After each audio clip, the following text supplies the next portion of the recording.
સાંઢિયા પુલમાં અધિકારીઓ સાથે ચર્ચા કરી છે. થોડોક જ દિવસનું કામ બાકી છે. એમનો ફાઇનલ રિપોર્ટ આવી જાય કામનો. પાછા એકવાર અમે વિઝિટ કરવા જવાના છીએ અને વિઝિટ કર્યાના થોડાક જ દિવસમાં સાંઢિયા પુલનું ખાતમુહૂર્ત થઈ જાય, લોકાર્પણ થઈ જશે.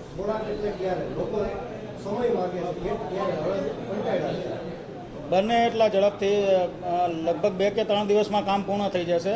ફાઇનલ એક વિઝિટ કરી અને એના પછીના વધીને 1 કે 2 દિવસમાં લોકાર્પણ થઈ જશે. પૂરા પ્રયત્ન છે. 8 દિવસ પહેલાં થાય એવા પણ પ્રયત્નો કરી રહ્યા છીએ. સોરી,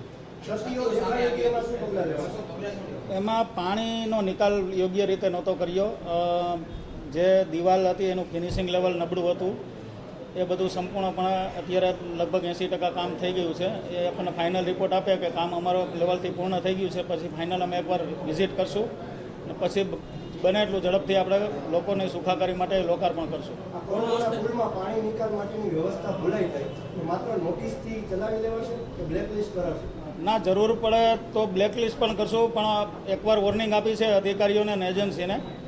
જરૂર પડે આગામી દિવસોમાં શિક્ષાત્મક પગલાં પણ લેશું. 100%. ડેપ્યુટી સીએમ સાહેબ સાથે બંને સાથે વાત ચાલી રહી છે. જેમની તારીખ આવે બેમાંથી કોઈ પણ આવશે તેમના સાથે એમના હસ્તે લોકાર્પણ કરાવશું.